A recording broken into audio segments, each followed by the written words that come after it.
नमस्कार, आप देख रहे हैं बीसी न्यूज। मैं हूं आपके साथ सौम्या मिश्रा।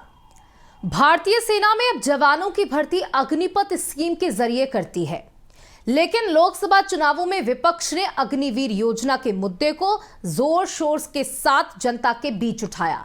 इतना ही नहीं, जब बीजेपी ने सरकार बनाई तो उनके सहयोगी दल ने भी अग्निपथ स्कीम में बदलाव की मांग कर दी।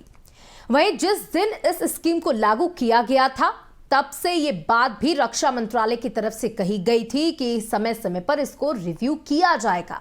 अगर कोई परिवर्तन करना होगा तो उसे भी किया जाएगा। मोदी सरकार ने अपने तीसरे कार्यकाल में 10 प्रमुख मंत्रालयों के सचिवों को अग्निपथ योजना की समीक्षा करने और इस स्कीम को अधिक आकर्षक व कारगर तरीके से सुझाने का काम सौंपा है। केंद्र सरकार जल्द से जल्द इसकी हर कमी को दूर करना चाहती है। दूसरी ओर भारतीय सेना ने भी एक इंटरनल सर्वे किया है, जिसमें अग्निपथ योजना में कुछ बदलाव करने की कुछ बदलाव करने की सिफारिशें की गई हैं। आज इसी पर बात होगी, क्योंकि विरोध लगातार जारी है। जहां अग्निवीरों के द्वारा विरोध जारी है, साथ ही साथ विपक्षियों के द्वारा भी विरोध जारी है। और इस विरोध का परिणाम सरकार को इन चुनावों में उठाना पड़ा, जहां उत्तर प्रदेश में अखिलेश यादव और राहुल गांधी ने संयुक्त रूप से हर मंचों से जिस तरीके से संविधान का मुद्दा उठाया, उसी के साथ साथ अग्निवीर योजना का भी मुद्दा बखूबी उठाया। और इसमें कोई दो राय नहीं है कि उनको इस मुद्दे को उठाने का बहुत फायदा मिला, क्योंकि जनता इस मुद्दे से बेहद परेशान है। जो लोग सेना में जाना चाहते हैं, देश को समर्पित होना चाहते हैं, उनके लिए चुनौती है ये योजना। आज इसी पर बात होगी। कुछ मेहमान हमारे साथ जुड़े हैं। रुक कर आ देती हूँ। जहाँ अमरदीप जी हैं, जो भाजपा से अपना पक्ष रखेंगे। सर, बहुत बहुत स्वागत है आपका। हमारे साथ जितेंद्र जी हैं, कांग्रेस से, कांग्रेस प्रवक्ता हैं, वो अपना पक्ष रखेंगे। साथ ही साथ वरिष्ठ पत्रकार भी हैं, जो एक सही बात रखेंगे बिना किसी पक्ष और विपक्ष के। त्रिपुरेश्वर जी हमारे साथ है। सर, आप तीनों का ही बहुत बहुत शुक्रिया हमारे साथ जुड़ने के लिए। सबसे पहले मैं अमरदीप जी के पास जाना चाहूंगी। अमरदीप जी, देखिए, अग्निवीर योजना आप लेकर के आए थे। आपने इसकी बहुत सारे प्रॉफिट गिनाए कि हम 4 साल के लिए, देखिए, जब 17.5 साल से बच्चा 23 साल तक का होगा तो उसके पास इतना अमाउंट ऑफ मनी होगा, वो आगे जाके कुछ और कर सके, यानी बहुत सारी चीजें आपने गिनाई। लेकिन विरोध लगातार जारी रहा और आपने इस विरोध को शायद भाप नहीं पाए, जिसका परिणाम भी इस बार चुनावों में कहीं ना कहीं यूपी में आपको देखने को मिला। जी सौम्या जी, देखिए, एक्चुअली क्या है, आज अगर आप देखेंगे, भारत एक विकसित देश बनने के तरफ अग्रसर हो रहा है। आज भारत की टोटल जो आबादी है 140 करोड़ है, जिसमें जो है 50% से ज्यादा 25 साल के कम आयु के लोग हैं। अब हम लोगों को समझने की जरूरत है, जो भारत सरकार ने अग्निवीर योजना लेके आई और भारत सरकार ने कहा कि समय समय पर इसका आकलन करके इसमें बदलाव किया जाएगा। लेकिन कहीं ना कहीं विपक्ष की दूरदृष्टिता बहुत कमजोर है। दूरगामी परिणाम को ये सोचकर नहीं चलते हैं। युवाओं को बरगलाने का काम किया, बहकाने का काम किया सत्ता की लालच में। जबकि दुनिया के अंदर जो बड़े बड़े देश है, अगर यूएस की बात कर लेंगे, ब्रिटेन की बात कर लेंगे, इजराइल की बात करेंगे, तो अग्निवीर जैसी योजनाएं वहां बड़े देशों में पहले से ही लागू थी। अब बात आती है समर्पण भाव की, तो जो 4 साल ब्रिटिश के नागरिक है, युवा है, या जर्मनी के है, यूएस के हैं, तो वो देशभक्त नहीं है क्या? अगर आप बात करेंगे, जैसे भारत में सेना में कम से कम 18 साल, अगर 18 साल में अगर कोई युवा नौकरी पाता है, सेना में जाता है, तो 36 साल की उम्र में रिटायर हो जाता है। रिटायर होने के बाद में वह दूसरा कोई ना कोई नौकरी करता है या कोई व्यापार करता है, और जीवन पर्यंत तक उसको पेंशन मिलता था। तो कहीं ना कहीं पेंशन का भी लोड बढ़ता था। तो भारत सरकार ने इस सब की समीक्षा की, क्योंकि भारत दुनिया का सबसे ज्यादा जनसंख्या वाला देश है। आज देश को जरूरत क्या है, ये देखने की जरूरत है। अब 36 साल की अगर आप बात करेंगे, तो भारत की जो टोटल आबादी है, 36 साल के कम आयु के लोग 65% से ज्यादा है। तो इस सबकी समीक्षा करके भारत सरकार ने, रक्षा मंत्रालय ने इसका निर्णय लिया था और समय समय पर इसका बदलाव की बात भी कही थी। अगर किसी अग्निवीर के माध्यम से किसी युवा को 18 साल में नौकरी मिलती है तो 22 साल में रिटायरमेंट होता है, तो उसको जो है 12 लाख रुपए मिलते थे, 4 साल पैसे इकट्ठा करने के लिए मिलते थे। उसके बाद में अगर वो अर्धसैनिक बल या कहीं और भी जहां भी नौकरी करना चाहता था, उसमें उसको एक खासा छूट मिलती थी। तो इन सब मुद्दों को अगर देखा जाएगा तो अग्निवीर बहुत सोच समझ के लिया गया निर्णय था, लेकिन विपक्ष ने बरगलाने और बहकाने का काम किया। आज युवाओं का राइट है, डेफिनेटली राइट है, वो इसका विरोध कर सकते हैं, लेकिन आज लोगों को समझने की जरूरत है। आज भारत के अंदर 1.5 करोड़ लोग सिर्फ सरकारी नौकरी करते हैं, जबकि ठीक है। 58 करोड़ लोग प्राइवेट नौकरी और रोजगार करते हैं। तो क्या देशभक्त नहीं है? ये भी सोचने की बात है, समझने की जरूरत है। इसमें समझ का फेर है, क्योंकि विपक्ष ने बरगलाने और बहकाने का काम किया है। बिल्कुल समझ का फेर है, विपक्ष ने बरगलाने का काम किया। इस वजह से जो युवा हैं वो गलत दिशा में जा रहे हैं और इसकी जो खासियत है उसको समझ नहीं पा रहे हैं।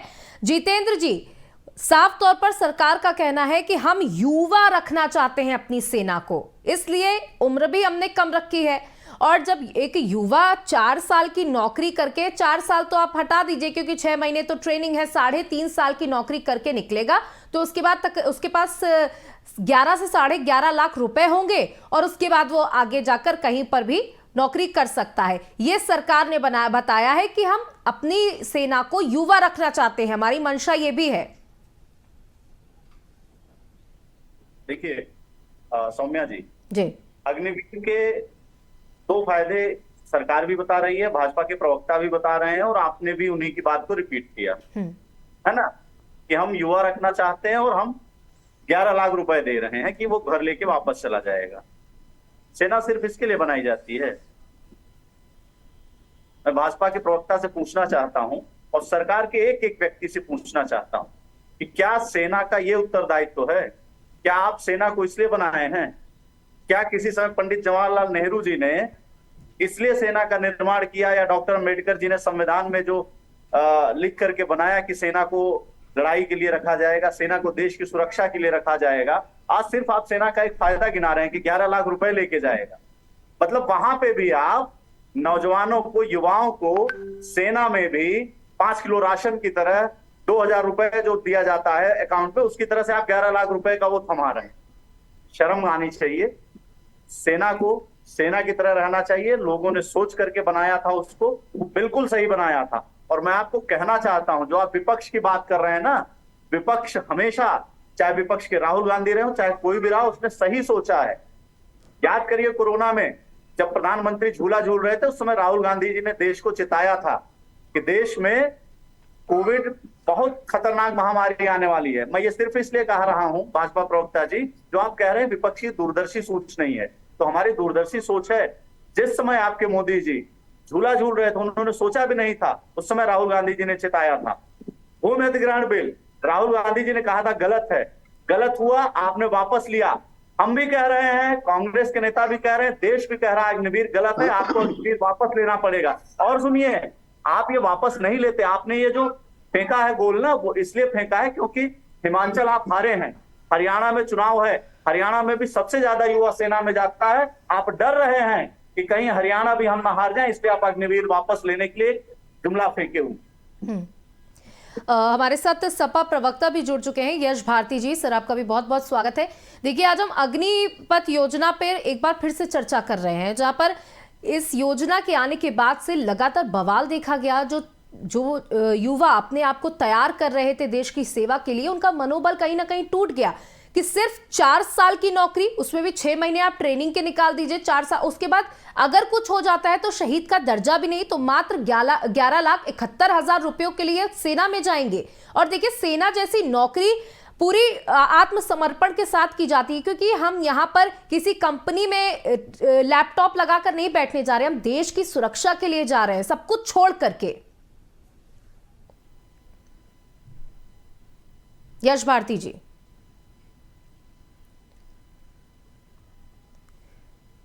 यश भारती जी, आप सुन पा रहे हैं हमें? अनम्यूट कर ले सर।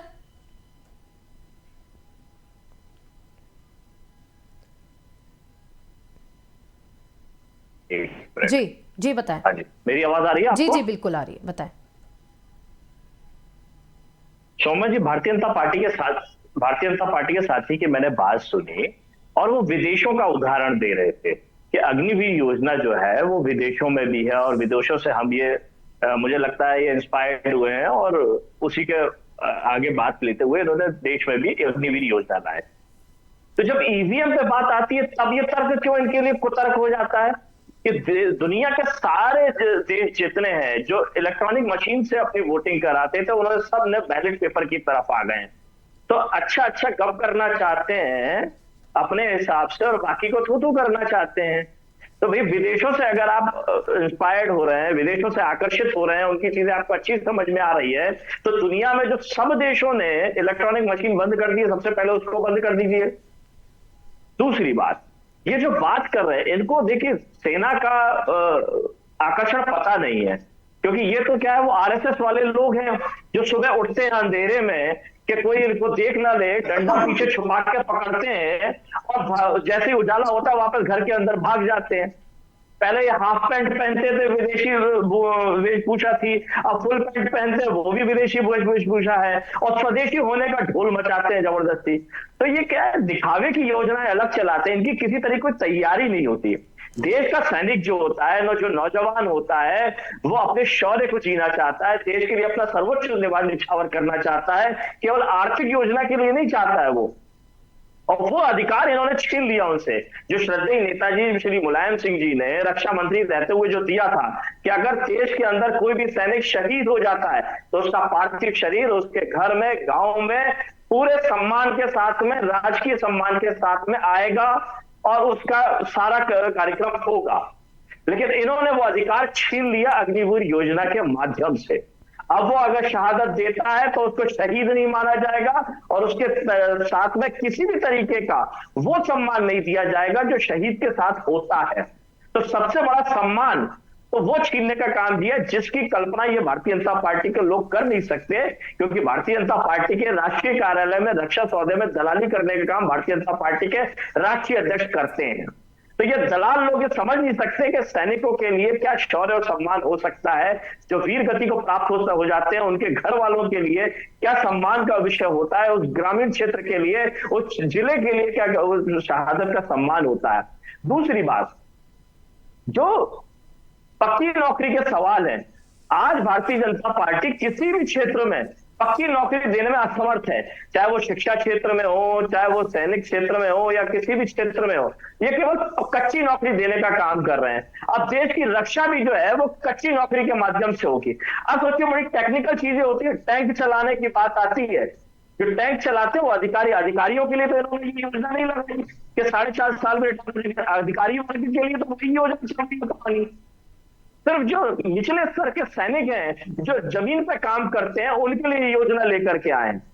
तो टैंक चलाना है, कई सारी टेक्निकल चीजें हैं जिसमें चलाने के लिए प्रशिक्षण में लगभग 6 साल 8 साल 10 साल लग जाते हैं। अब जब प्रशिक्षण में 6 साल 8 साल 10 साल चल जाते हैं और आप 4 साल में उसको बाहर निकाल देंगे तो कैसे प्रशिक्षित हो पाएगा, हमारे देश की सीमाओं को कैसे सुरक्षित रख पाएगा। ट्रेंड स्टाफ, प्रशिक्षित स्टाफ के साथ में आप सोचते हैं कि देश सुरक्षित रह पाएगा। और वैसे भी ये तो झूठी बातें करते थे, चीन के साथ सुरक्षित रखने की बात कहते थे, लाल आंखें दिखाने की बात करते थे, और आज साबरमती के किनारे उसी चीन के साथ में झूला झूलते हैं। चुनाव के लिए कह देते थे कि के नेता इटली चले जाएंगे, अब इटली कौन गया हुआ है, ये दुनिया देख रही है। तो ये गंभीर नहीं है, चाहे देश की सुरक्षा हो, चाहे बाहरी सुरक्षा से संबंधित हो, चाहे आंतरिक सुरक्षा से संबंधित हो, ये गंभीर नहीं है किसी भी व्यवस्था को लेकर के। जी, हमारे साथ वरिष्ठ पत्रकार भी जुड़े हुए हैं, त्रिपुरेश्वर जी भी जुड़े हुए हैं। अंतिम बात हो जाने जी कंप्लीट कर लें। ये किसी भी योजना के लिए गंभीर नहीं है। ये नोटबंदी लेकर के है, अव्यवस्थित होकर के है, जीएसटी लेकर के अव्यवस्थित होकर के, make in India, startup India, जितनी की योजना है आधी अधूरी तैयारी के साथ, इसीलिए आधी अधूरी नौकरी देना चाहते हैं, पूरी नौकरी नहीं दे रहे क्योंकि ये अज्ञानी लोग हैं, असमर्थ लोग हैं, सरकार चलाने में असमर्थ है। त्रिपुरेश्वर जी देखिए, यहाँ पर सिर्फ अग्निवीरों ने नहीं इसका विरोध किया, साथ जो बच्चे इसके लिए तैयारी कर रहे थे उनका विरोध नहीं, साथ ही साथ विपक्ष का भी विरोध और सेना के भी कई पूर्व सैनिकों का भी विरोध हमने इस पर देखा। उन्होंने कड़ी आपत्ति जताई। उन्होंने कहा कि सेना का मतलब है आपसी सौहार्द, और जब हम 4 साल जैसी एक चीज रख देंगे तो कंपटीशन भी बढ़ जाएगा, और साथ ही साथ जो एक प्रैक्टिस होनी चाहिए एक दूसरे का साथ दे करके, एक दूसरे के साथ एकता दिखा करके एक दूसरे को आगे बढ़ाने की, ये भी जो एक फीलिंग होती है ये भी खत्म हो जाएगी। फिर हर कोई ये सोचेगा 4 साल की नौकरी है, मुझे इस पे मिल जाए। साथ ही साथ सेना ने भी कई अपने सुझाव इसमें रखे हैं कि हम चाहते हैं कि इस तरीके के अमेंडमेंट्स हो। साथ ही उन्होंने कहा कि 25% जो आप लोगों को आगे मौका देना चाहते हैं उसमें 70-75% करिए। साथ ही साथ सेना ने यह भी कहा कि जो तकनीकी क्षेत्र में अग्निवीर हैं उनकी आयु बढ़ाकर 23 वर्ष कर दीजिए। साथ ही साथ जो 4 साल के दौरान अगर कुछ मिस हैपनिंग हो जाती है किसी भी अग्निवीर के साथ तो उनके परिवार को भी भत्ता दिया जाए। सबसे पहले तो आप सभी को मेरी तरफ से, विपक्ष के जो लोग हैं और पक्ष के लोग हैं, दोनों लोगों को लोकसभा चुनाव में आए हुए परिणाम की हार्दिक शुभकामनाएं। धन्यवाद। देखिए, अग्निवीर योजना को पहले वास्तव में समझने की आवश्यकता है। थोड़ा सा मैं बात करूंगा सत्ता पक्ष के हमारे अमर त्रिपाठी जी के, जिन्होंने अभी कहा कि युवा को बरगलाने का काम विपक्ष कर रहा। तो त्रिपाठी जी, आपको बताना चाहूंगा कि अगर विपक्ष ने युवा को बरगलाया तो आपने युवा को कहां समझाया। अगर आज लोकसभा चुनाव की जो अभी स्थिति रही, जो अभी चुनाव बीते हैं उसमें जो नतीजे आए, अगर सबसे बड़ी उसमें कोई फैक्टर रहा तो वो अग्निवीर योजना रही। अग्निवीर योजना को जरा केंद्र में जाके समझिए, सेंट्रलाइज होकर जाके समझिए, और एक लड़की के रूप में समझिए, एक राजनेता के रूप में ना समझिए, एक पुष्प की अभिलाषा के रूप में समझिए, एक नौजवान की इच्छा के रूप में समझिए कि वास्तव में एक नौजवान चाहता क्या है। इसको राजनीतिक विषय ना बनाइए, ये देश की सुरक्षा का विषय है। आप सभी ने इसको राजनीतिक विषय बना दिया। अग्निवीर योजना को मैं इस तरह से तुलना करूं कि हमारे यहाँ सेना में जाने से पूर्व बहुत सारी कड़ियां रही जिसमें हमको सर्टिफिकेट इकट्ठा करने की थे, जैसे एनसीसी हो गया, स्काउट गाइड्स हो गया, तब हम सारे ऐसे ट्रेनिंग होती। मेरा ये अपना व्यक्तिगत नजरिया है। अगर 17 वर्ष की आयु में देश के नौजवान को, मुझे लगता है कि यश भारती जी भी मुझे सुन रहे हैं और जितेंद्र जी भी सुन रहे हैं, काफी युवा हैं दोनों लोग, तो 17 वर्ष की आयु में अगर किसी युवा को एक मजबूत प्लेटफॉर्म दिया जाए जिस प्लेटफॉर्म पे चल के वो अपना भविष्य निर्धारित कर सके, और जैसा कि अभी सौम्या ने बताया कि सेना के लोगों का भी ये स्टेटमेंट आया कि इसमें बदलाव किए जाएं, तो निश्चित रूप से परिवर्तन प्रकृति का बहुत बड़ा नियम। और अगर यह सोच है कि 17 वर्ष की आयु में सेना में मौका दिया जाए तो ये कहीं से गलत नहीं है, लेकिन परिवर्तन की आवश्यकता है। अगर परिवर्तन नहीं किया जाएगा तो ये विरोध आने वाले समय में और प्रखर होकर सामने आएगा। और उत्तर प्रदेश जैसी जनता जिसने आपको शीर्ष पे बैठाया और आज फर्श पे गिराया, आज आप देखें कि क्या हाल हुआ। तो उत्तर प्रदेश एक ऐसा राज्य है जहां पूर्वांचल के कुछ ऐसे क्षेत्र है जहां आप सुबह उठेंगे तो देखेंगे एक एक नौजवान सड़क पे दौड़ता हुआ नजर आता है। तो उसको ये लगा कि हमारा भविष्य यहाँ सुरक्षित नहीं, हमारे भविष्य के साथ खिलवाड़ हो रहा है। तो निश्चित रूप से सरकार को उन युवाओं को समझाने का यह प्रयास किया जाना चाहिए कि अग्निवीर योजना उनके जीवन में क्या फायदे लेके आने वाली है और क्या नुकसान लेके आने वाली है। क्यों शहीद का दर्जा उन्हें नहीं मिलेगा और क्यों 25% ही मिलेगा। एक युवा भ्रमित, उसको यह पता ही नहीं कि वास्तव में अग्निवीर योजना है क्या। आप अपनी बात अग्निवीर योजना के लोगों तक पहुंचा ही नहीं पाए और उसको पहुंचाने का प्रयास कीजिए। शायद मेरे साथी जितेंद्र तिवारी जी कुछ कहना चाहते हैं, बताएं जितेंद्र। सर आप बात पूरी कर लें फिर हम बोलेंगे। तो मेरी बात यही थी कि सेना का मतलब जो आपने पूछा, आपने कहा कि सेना का मतलब क्या है, तो जितेंद्र जी मैं आपसे ही पूछना चाहूंगा कि सेना का मतलब ये राजनीति वाले लोग या राजनीति के लोग क्या समझते हैं। जब एक देश का युवा सीमाओं पर जाता है तो उसकी माँ, उसकी बहन, उसकी पत्नी, उसका पूरा परिवार, चाहे वो त्योहार हो, चाहे वो बीमारी, चाहे वो शादी का अवसर, एक एक पल उसकी यादों में, उसके इंतजार में बीतता है। और वह क्षण बड़ा भावुक होता है जब किसी का पार्थिव शरीर उसके घर आते हैं। तो अग्निवीर योजना निश्चित रूप से सरकार की एक अच्छी योजना है, लेकिन उसमें सुधार की आवश्यकता है। बिल्कुल, और सरकार ने भी कहा है कि जैसा हमें वक्त वक्त पर लगेगा तो हम इसमें बदलाव भी करेंगे, और इस पर जिस तरीके से अभी मोदी 3.0 के लगातार बनने के बाद से ही पूरे मंत्रालय बना दिए गए हैं, टीम गठित कर दी गई है और इस पे अमेंडमेंट्स हो सकते हैं। अभी हमें इस पर यह नहीं सोचना चाहिए कि सरकार के द्वारा ये थोपी गई योजना है। सरकार ने जिस दिन ये योजना बनाई थी उसके बाद रक्षा मंत्रालय की तरफ से ये कहा गया था कि हम इस पर समय समय पर अमेंडमेंट करते रहेंगे। जी जितेंद्र जी, आपके पास आऊंगे, लेकिन उससे पहले अमरदीप जी से एक मेरा सवाल कि 4 साल की नौकरी आप दे रहे हैं, आपने कहा कि 11,75,000 रुपए हम देंगे जिस पर कोई टैक्स नहीं लगाएंगे, साथ ही साथ 17.5 साल के बच्चे को देश की सेवा करने का मौका मिल रहा है, उसके बाद उसके पास पूरी जिंदगी पड़ी है और अग्निवीर का उसके ऊपर एक स्टैंप लगा हुआ है, उसे नौकरी मिल जाएगी। अगर उसे नौकरी नहीं मिली तो देखिए, देश में नौकरी की कमी है, इस पर हम पर्दा नहीं डाल सकते हैं, कितनी बेरोजगारी है इस पर भी हम पर्दा नहीं डाल सकते हैं, और इस मौके पर आप 4 साल बाद और बेरोजगार तैयार कर रहे हैं। अगर उन्हें नौकरियां नहीं मिली तो सबसे पहला रास्ता क्या उनका गलत नहीं हो सकता है? इस पर आप लोग स्टैंप लगाएंगे? सौम्या, आवाज आ रही है? जी सौम्या, देखिए, पहली बात तो भारत सरकार जो है 4 साल जो अग्निवीरों को दे रही है वो नौकरी नहीं दे रही है, देश का सेवा करने का मौका दे रही है। और अभी हमने थोड़ी देर पहले ही बताया, सर, युवा और चाहता है मौका, वो जो लंबा मौका चाहता है, वो चाहता है मैं 7-8 साल 10 साल मौका दीजिए। बिल्कुल, सुनिए, बिल्कुल मैं वही बता रहा हूं कि जब ये नियम कानून आया था तो उसमें भारत सरकार ने कहा था समय समय पर इसमें बदलाव किया जाएगा। और दूसरी बात मैं आपको बताना चाहता हूं, ये जो विपक्ष में मुट्ठी भर लोग बरगलाने वाले हैं उनकी बात नहीं करता हूं, लेकिन देश में जो 140 करोड़ लोग रहते हैं, जो देश का युवा हो, हर कोई चाहता है देश की सेवा करना, हर कोई सेना में जाना चाहता है, हर कोई देश की सेवा करना चाहता है। जो आप देख रहे होंगे कि 50% से ज्यादा आबादी, 140 करोड़ अगर जनसंख्या है तो 50% से ज्यादा 25 साल से कम उम्र के लोग हैं। तो क्या ज्यादा लोगों को मौका नहीं मिलना चाहिए सेवा, भारत की देश की सेवा करने के लिए? अगर जो है 4 साल से 18 साल हो जाता है जैसे कि पहले नियमों में था, तो कम लोगों को मिलना था। पहले 35 करोड़ की आबादी थी जब भारत आजाद हुआ था, आज 140 करोड़ देश की आबादी हो गई है। तो ज्यादा से ज्यादा युवाओं को देश का सेवा करने के लिए मौका मिले, ये सोचकर इस प्रकार की योजना बनाई गई थी। और वरिष्ठ पत्रकार अभी त्रिपाठी जी ने जो कहा, आप लोग अपनी योजनाओं को पहुंचा नहीं पाए, मैं उनकी बात से बिल्कुल सहमत हूं कि कहीं ना कहीं हम लोगों के बातों में कुछ कमी रह गई, जो कि हम युवाओं को ठीक से समझा नहीं पाए। वहीं पर विपक्ष पूरी तरीके से बरगलाने में सफल हो गया। देखिए, सवाल ये भी उठ रहा है कि आप देखिए, बेरोजगारी का तो आपके ऊपर लगातार आरोप लगता ही है कि आपकी सरकार नौकरियां देने में असफल है।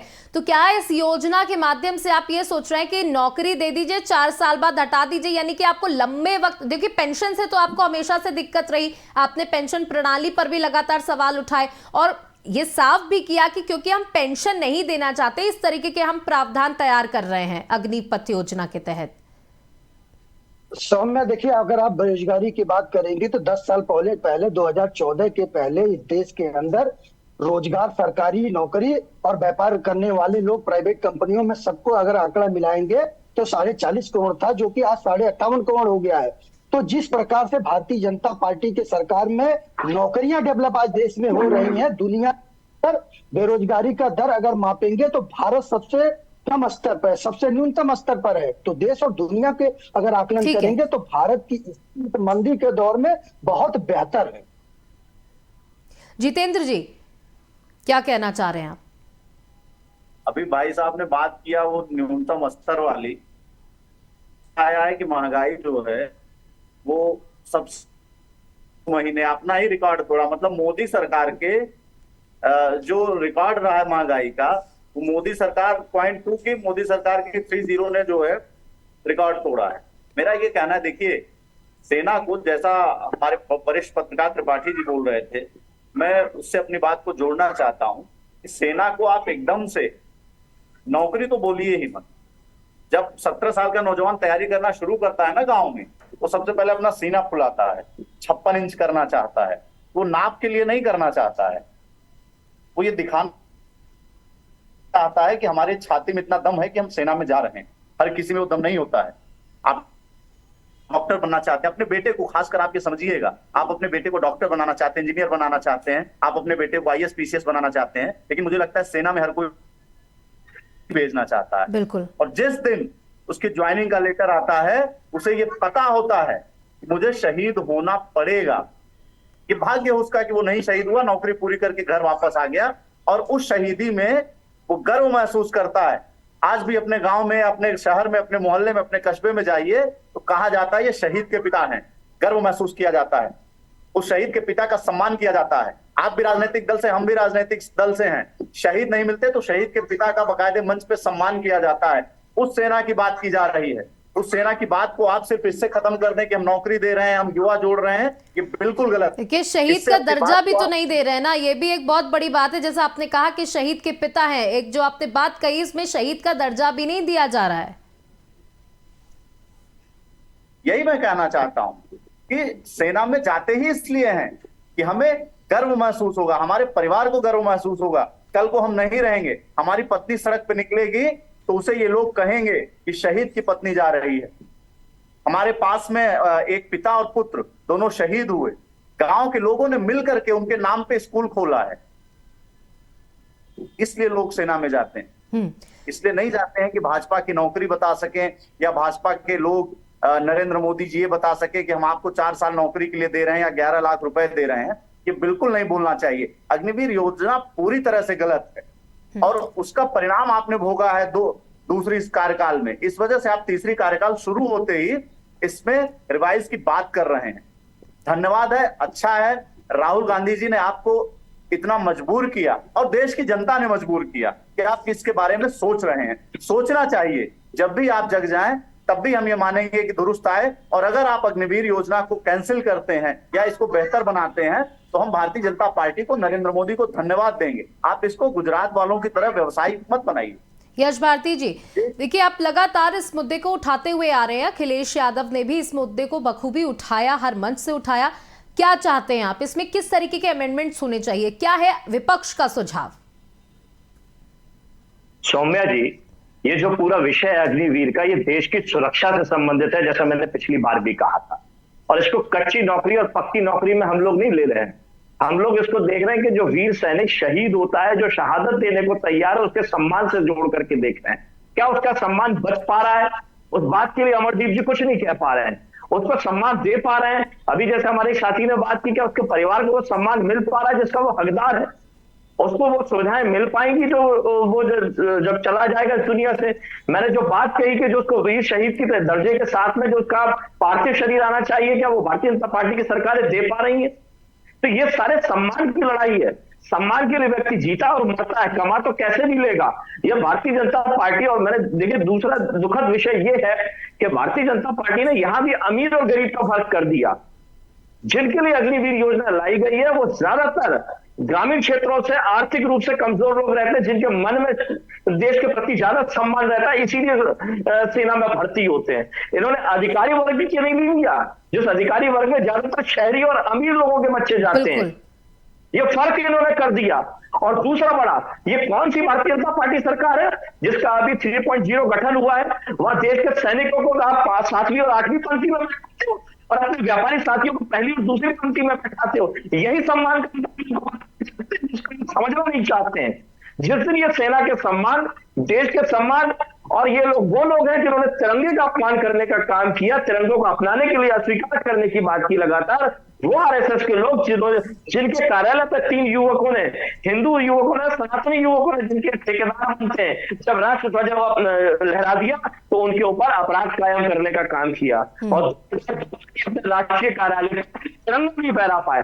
तो ये देशद्रोही लोग जो देश का अपमान करते लगातार, इनसे सम्मान की उम्मीद हमें कम है। लेकिन हम चाहते हैं जो हमारे सैनिक हैं उनका सम्मान कायम रहे, हमारा देश का सम्मान कायम रहे, जो उनकी वीर गाथाएं, जो उनका शौर्य है, उनकी वीर गाथाएं कायम रहे, ताकि हम आने वाली अपनी पीढ़ियों को गौरवान्वित होकर के बता सके कि जो शहादत दी है, जो 1962 में रजांगला का युद्ध हुआ, जो 150 लोगों की यूनिट थी जिसने चीन की सेना से सुरक्षित होने का काम किया, और भारतीय जनता पार्टी की अभी की सरकार ने जो रसांगला युद्ध का स्मारक है मेजर शैतान सिंह, उसमें भी कब्जा करने का काम चीनियों ने कर दिया, लेकिन भारतीय जनता पार्टी की सरकार बचा नहीं पा रही। तो ये वो शौर्य और सम्मान कभी नहीं समझ सकते कि जिनके लिए बनते हैं और जो सम्मान के प्रति लोग जीते और मरते हैं, ये तो केवल दलाली करना जानते हैं, चाहे वो कारगिल में कफन दलाली हो, चाहे रक्षा दलाली हो, चाहे प्रज्ञा ठाकुर जैसे लोगों को जिनपे आतंकवादी का मुकदमा चल, जब वो सांसद बन जाए और देश की रक्षा समिति में देखिए अभी हम अग्निवीर योजना की बात कर रहे हैं तो हम उसी पर ही केंद्रित रहे।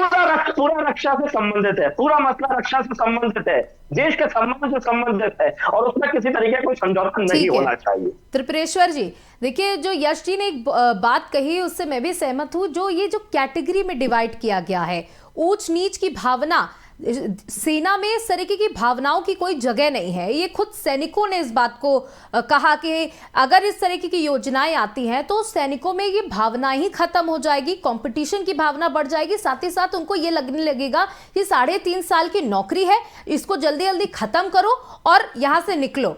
तो ये जो देश के प्रति जो एक भावना होती है वो खत्म होगी। साथ ही साथ जो ट्रेनिंग पीरियड दिया जा रहा है वो बहुत कम दिया जा रहा है, 6 महीने का ट्रेनिंग पीरियड दिया जा रहा है। उसकी वजह से जो हमें जरूरत है, जिस बल की जरूरत है सेना को ताकतवर बनाने की, देश को सशक्त बनाने की सेना में, उसकी भी कमी आएगी। इसकी भी चिंता खुद सेना ने जताई है।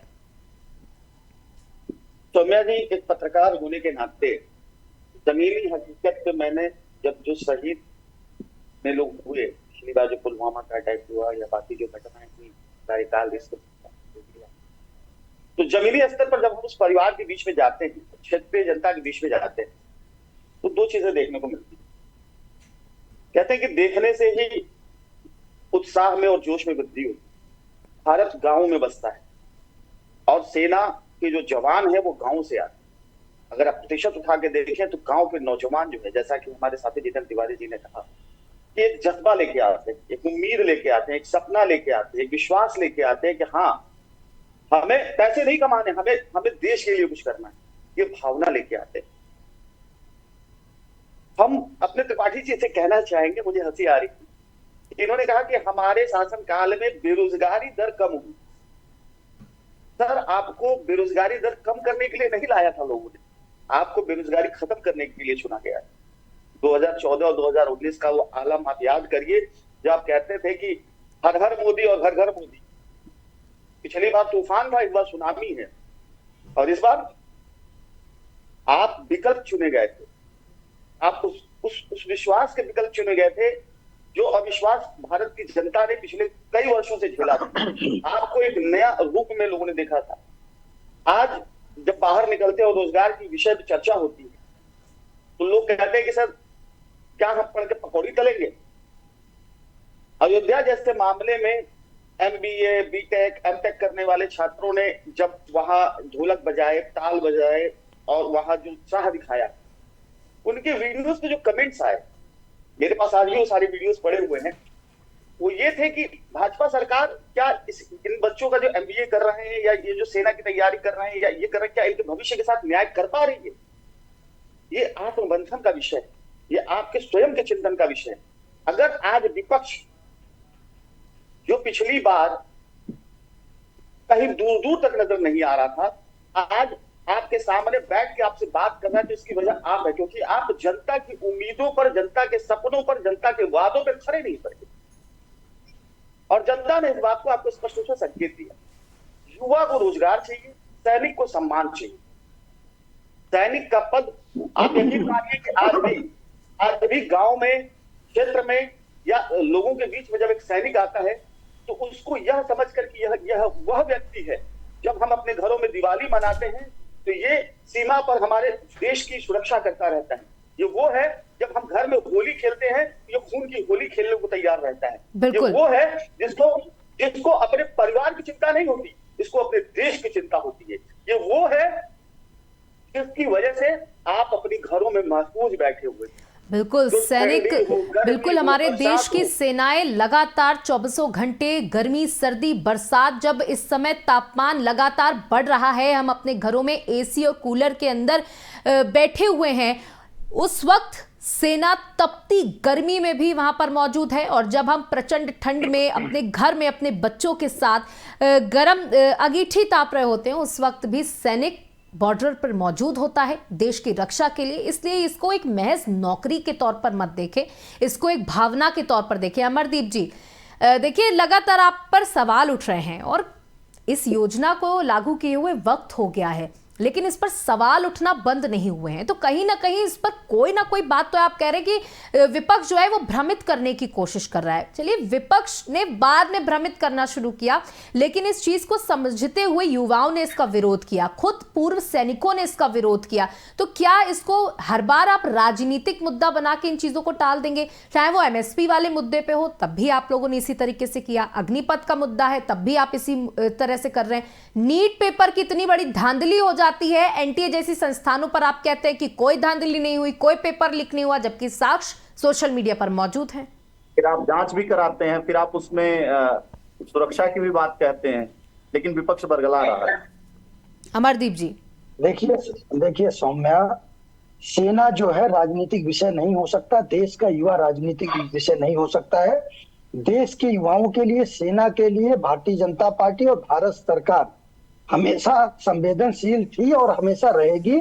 अब इसमें थोड़ा सा सोचने की बात है। जिस प्रकार से विपक्ष बार बार एलिगेशन लगाने का कार्य कर रहा है, आप कोई भी युवा 18 साल में अगर उस सेना में जाता है और 36 साल की उम्र में 18 साल की नौकरी कंप्लीट करके रिटायर होता है, तो उसका देश प्रेम बना रहेगा। कोई 4 साल नौकरी करके अगर जो है सेना से रिटायरमेंट लेता है तो उसका देश प्रेम नहीं रहेगा। यह बड़ा हास्यास्पद बयान है। अगर हम सेना में नहीं आज है तो हम देश प्रेम नहीं है, हम और जो सेना में है वो देश प्रेमी है। ये सोचने का बात है, समझने की बात है। सभी लोग देश प्रेमी है, चाहे वो 4 साल की नौकरी हो, चाहे 18 साल की। जब 18 साल की नौकरी करके सेना का एक जवान रिटायर होता है तो 36-37 साल उम्र होती है, तब भी वो जवान ही होता है, वो वृद्धा तो होता नहीं है। उसके बाद कोई ना कोई व्यापार करता है, नौकरी करता है, उसको एक छूट मिलता है, कहीं पे 20%, कहीं पे 20-25% की छूट मिलती है, तो नौकरी करता है। ये सोचने का बात, इसको युवाओं को बरगलाने की बात नहीं है। भारतीय जनता पार्टी और भारत सरकार ने, रक्षा मंत्रालय ने इस बात को कहा था कि भाई समय समय पर इसमें बदलाव किया जाएगा। जिस प्रकार से अगर आप बात करेंगे कि भाई शहीद का दर्जा, तो इस बात से मैं पूर्ण तरीके से सहमत हूं कि हाँ, अगर कोई भी सेना में जाता है, चाहे 1 साल नौकरी करे, चाहे वो 18 साल नौकरी करे, उसको शहीद का दर्जा मिलना चाहिए। इस प्रकार से बदलाव के लिए पहले ही सरकार कह चुकी थी। तो इसमें मुझे लगता है कि समझने की जरूरत है, इसमें बरगलाने का और बहस का विषय नहीं है।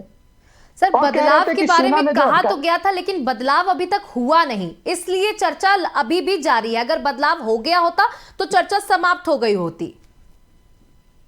देखिए, बदलाव समय समय पर होता है, बदलाव एक दिन में कुछ नहीं होता है। आप जो 2014 के पहले अगर देखेंगे, यही सेना, भारतीय सेना के पास में अच्छा खाना नहीं होता था, अच्छी वर्दी नहीं होती थी, अच्छे हथियार नहीं होते थे। आज भारतीय जनता पार्टी के सरकार में जिस प्रकार से आधुनिक हथियारों से सेना लैस हुई है, आज अच्छे भोजन मिल रहे हैं, कपड़े मिल रहे, वर्दी मिल रही है। जिस प्रकार से आप देख लीजिए, हमारे घर के अंदर भी 8 लोग सेना में थे, 4 लोग रिटायर हुए, 4 अभी हैं। जिस प्रकार से वो लोग बताते हैं, हम देखते हैं कि भारतीय जनता पार्टी की सरकार के पहले और भारतीय जनता पार्टी के सरकार में पिछले 10 साल में जिस प्रकार से सेना आधुनिक हथियारों से लैस हुआ है और सेना में बहुत सारी चीजें बदलाव हुई हैं। आज सेना के लोग भी कहते हैं कि मोदी के सरकार में, मोदी जी के नेतृत्व में जिस प्रकार से सेना आज सशक्त हुआ है, पूरी देश और दुनिया देख रहा है। यह बात हमको भूलना नहीं चाहिए।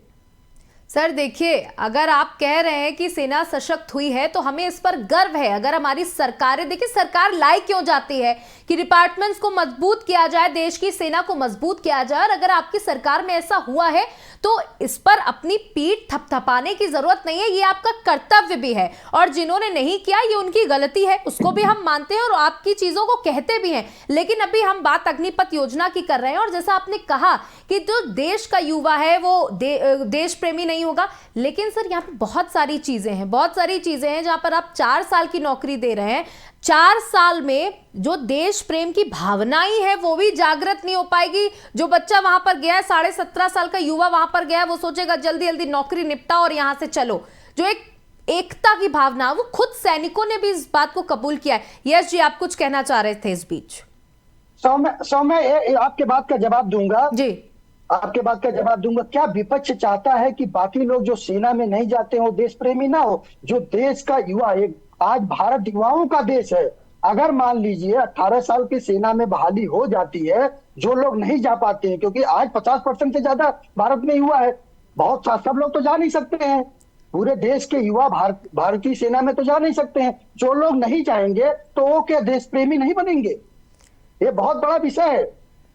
एक मिनट मैं कुछ बोलना चाहूंगा, आपकी जवाब देना चाहूंगा। जी जी जी, जितेंद्र जी, अभी आप देखिए अपनी बातों में फंस रहे हैं भाजपा प्रवक्ता जी। अभी आपने कहा ना कि जो सेना में नहीं जा रहे हैं, क्या वो देश प्रेमी नहीं है? शुरुआत में आप अपनी बात को सुनिएगा। आपने कहा कि हम ज्यादा से ज्यादा युवाओं को मौका इसलिए देना चाहते हैं क्योंकि ज्यादा से ज्यादा युवा सेना में आए, जिससे उनमें देश प्रेम जागे। तो आपकी दोनों बातें कॉन्ट्राडिक्ट। थोड़ी देर पहले आपने कहा था कि जो 35 साल तक नौकरी करता है सेना में, इसके बाद वापस आता है, वो भी युवा हो।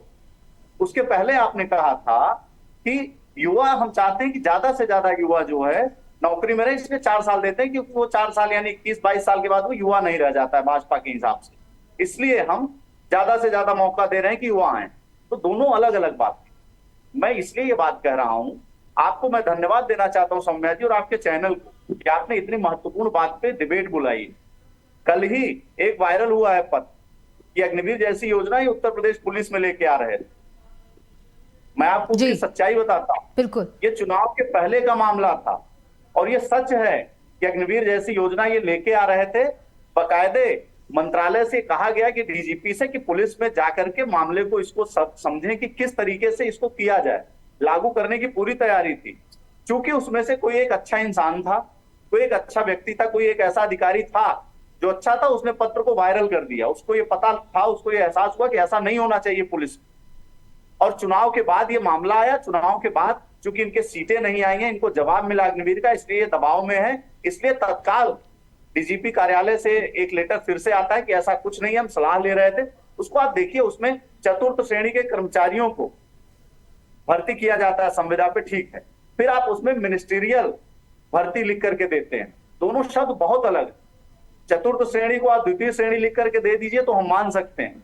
हमारे सामने वरिष्ठ पत्रकार बैठे हैं, कोई भी आप सर न्यूज चलाते हैं, चाहे टीवी में चला रहे हो या पत्रकार कोई न्यूज लिखता है, तो 4 बार उसकी क्रॉस चेकिंग होती है। बिल्कुल, आपका लेटर आप दे रहे हैं, डीजीपी कार्यालय से जा रहा है और आप मिनिस्ट्रियल वर्ड और चतुर्थ श्रेणी में अंतर नहीं समझ पा रहे हैं। अभी भी आप देश को बरकरार हैं। जी देखिए, ये विषय सौम्या जी है और थोड़ा सा मैं अगर हाँ यश जी आप बोलने पहले। जी यश जी कंप्लीट कर लीजिए आप, फिर त्रिपुरेश्वर जी, फिर आप। जी यश जी। सौम्या जी, ये इनके अंदर, खुद के अंदर देश भावना नहीं है, जन भावनाओं का कद्र करना, सम्मान करना इनके अंदर नहीं है। नहीं तो देखिए, हमारे यहाँ तो कोकिला, जिनको नाम दिया गया है, लता मंगेशकर जी के गाना है मेरे वतन के लोगों जरा आंख में भर लो पानी, उसको सुन के लोगों की आंख में पानी आ जाता था। और वही रंगला की युद्ध 1962 में जो चीन के साथ किया, उसी पर गाया हुआ वो गाना था। उसकी वीर गाथा सुनकर के लोगों की आंख में पानी आ जाता। तो सोचिए, जो लोग शौर्य सम्मान के हकदार हैं, उनकी गाथा सुनकर के, जो रोज शहीद हो रहे हैं, उनकी गाथा सुन के इनकी आंख में पानी नहीं आ सकता, इनमें बदलाव की भावना नहीं आ सकती। ये बदला लेना चाहते हैं अपने देशवासियों के साथ में। क्यों? क्योंकि अपने इवेंट के लिए बराबर पैसा ले लें, लेकिन जो जनता उनके पास पैसा ना जा पाए, जो हकदार उनके पास पैसा ना जा पाए, ये योजनाओं का असली हक नहीं पहुंचा सकते लोगों तक। तीसरी सबसे बड़ी बात यह, जो मैंने सवाल किया था कि आखिर इन्होंने जो मोदी 3.0 की अभी शपथ ली है, उसमें सैन्य अपमान क्यों हुआ, उसका जवाब इन्होंने नहीं दिया। और तमाम जो उनसे सवाल किए, उसके जवाब इन्होंने नहीं दिए। चीन हमारे देश में घुसा, उसका सवाल का जवाब नहीं दिया इन्होंने, घुमा फिरा के इधर उधर लिया, क्योंकि जवाब इनके पास क्या, इनके आकाओं के पास नहीं है, जो सोशल मीडिया में मोदी का परिवार ले लिया चुनाव से, और चुनाव खत्म होते ही मोदी का खंडित हो जाता है। चुनाव शुरू होने से पहले उनमें चौकीदार बन जाते हैं, चुनाव खत्म होने से चौकीदारी खत्म हो जाती है। 2014 में अच्छे दिन की बात करते हैं, चुनाव खत्म कर देते हैं। तो ये चुनावी भारतीय जनता पार्टी है, जो चुनावी सरकार है, जो चुनावी मोड में रहती है 24 घंटे 12 महीने, तो ये केवल चुनाव का सोचती है, जनता का नहीं सोचती है। ये कैसे सत्ता में आएंगे। और अभी ये साथी भारतीय जनता पार्टी के पिछली सरकारों का कोस रहे थे। उन पिछली सरकारों में तो अटल सरकार भी है, जो 13 महीने रही, 3 दिन रही और भी उसने काम किया। तो दोषी तो ये अपनी सरकारों को भी रखते हैं, कटघरे में खड़ा करते हैं। तो ये लगातार जो अपमानित करते हैं पूर्व की सरकारों को, जिन्होंने अच्छा काम किया है। हम तो विपक्ष की सरकार को भी सम्मान देते हैं कि कुछ तो उन्होंने अच्छा काम किया होगा, लेकिन वर्तमान सरकार जिसमें तानाशाही रवैया रखती है, ना ऑल पार्टी मीटिंग्स बुलाती है, ना सदन में चर्चा करती है किसी भी गंभीर विषय पे, ना नोटबंदी में अपने सहयोगी लोगों को छोड़ी है एनडीए के। भारतीय जनता पार्टी के नेताओं पर विश्वास नहीं रखते हैं, ये वो भारतीय जनता पार्टी है, तो ये कैसे और लोगों से चर्चा करेंगे। ठीक है। सौम्या जी, मेरी अंतिम बात जी, आप टीवी चैनल से संबंधित है, पत्रकारिता से संबंधित है, टुप्रेश्वर जी भी, तिवारी त्रिपाठी जी भी संबंधित है। अरे 6 महीने में कैमरा चलाना नहीं सीख पाता कैमरामैन, देश की रक्षा कैसे सीख पाएगा? आप ही बताइए, मैं आपसे पूछना चाहता हूँ। 6 महीने में आपके स्टूडियो में आप ट्रेनिंग नहीं दे सकते, और ये देश के सैनिक को सब ट्रेनिंग देने चले हैं। बिल्कुल त्रिपुरेश्वर जी, मैं चाहूंगा जितेंद्र जी और यश जी दोनों के ही जो सवाल है उस पर आप जवाब दें, उसके बाद आखिरी सवाल रहेगा अमरदीप जी से। देखिए, आपके जो सवाल है, पहले तो जितेंद्र जी आपने सवाल पूछा जो एक वायरल लेटर का, मैं उसका जवाब दूं या यश जी के? बिल्कुल, वायरल लेटर का भी जवाब बहुत जरूरी है। बहुत अहम सवाल है सर। चलिए, तो मैं पहले इस लेटर के जिक्र कर लेता हूँ। उस लेटर को आपने ध्यान से पढ़ा होगा, अगर आप उसके बारे में जान रहे हैं तो उस लेटर में क्या लिखा और किसके द्वारा जारी किया गया, उस विषय पे जाइएगा। चिट्ठी है साहब, चिट्ठी जो है ये पुरानी परंपरा है, उस पर गाने भी बने हैं कि चिट्ठी आई है, चिट्ठी आई है। तो चिट्ठी निकली और चिट्ठी में जो शब्द लिखे गए, जो वाक्य लिखे गए और जो उसका अर्थ निकला, उसको अनर्थ कर दिया गया। चिट्ठी में जो वाक्य लिखे गए जरा उसको पढ़िएगा, और जारी किसने किया उसको पढ़िएगा। तो उसको जारी किया है प्रभाकर चौधरी जी, यानी जो डीआईजी।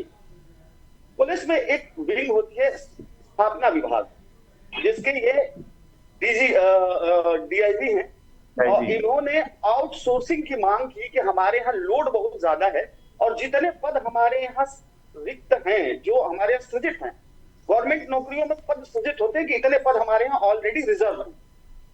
इनके सिवाय पुलिस का वर्कलोड बढ़ रहा है, जिसमें जीपीएफ, पेंशन, लेखा और तमाम सारे अनुभाग हैं।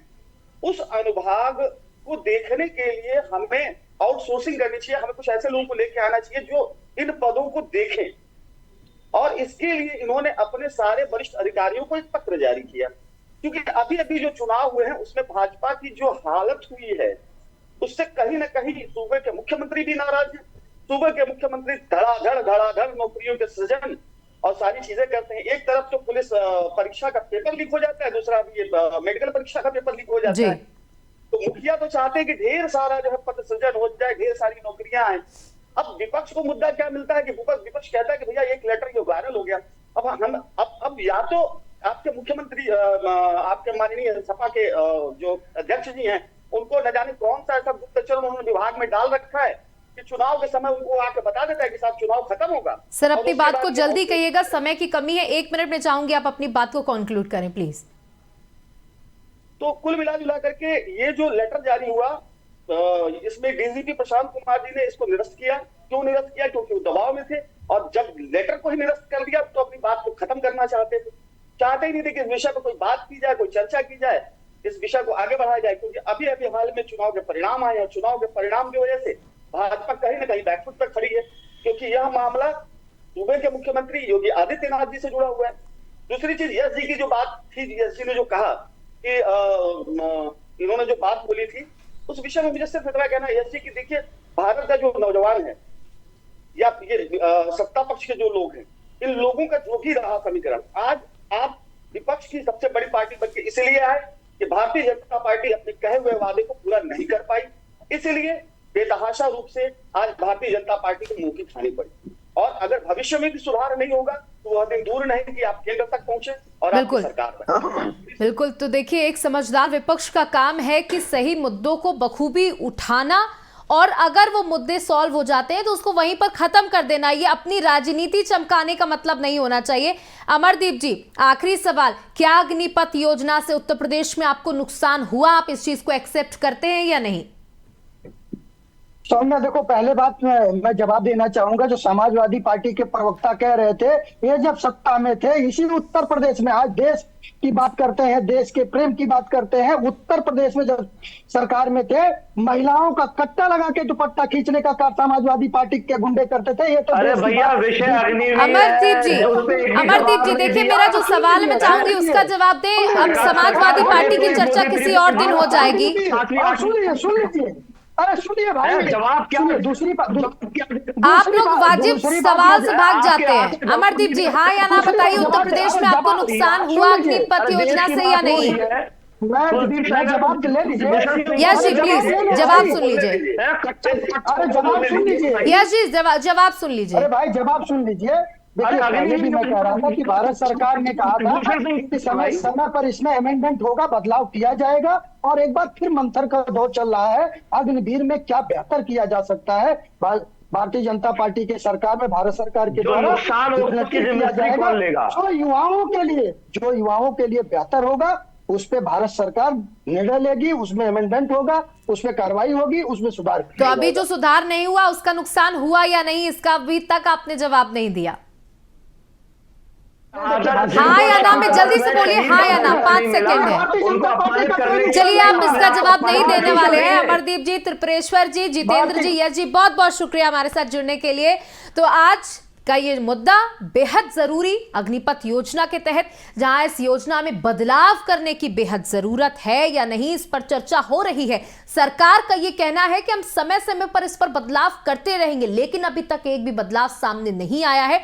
हालांकि सेना भी अपना हस्तक्षेप करते हुए कई मुद्दों को सामने रखा है, एक रिपोर्ट तैयार की है जो सरकार के सामने पेश की जाएगी। उसके बाद पूरे मंथन के बाद इस पर क्या संशोधन किए जाते हैं, ये आने वाला वक्त अभी बताएगा। लेकिन विपक्ष इस मुद्दे को प्रखरता के साथ, मुखरता के साथ लगातार उठा रहा है, और हम भी, एबीसी न्यूज भी लगातार इस मुद्दे को उठाएंगे, क्योंकि अगर जो लोग इस देश की भावना को अपने मन में रखते हैं और अग्निपथ योजना का हिस्सा बनना चाहते हैं, अगर उनको भी इसमें कुछ खामियां नजर आ रही हैं, तो जरूर इसमें संशोधन होना चाहिए। फिलहाल इतना ही। बने रहिएगा एबीसी न्यूज के साथ। नमस्कार।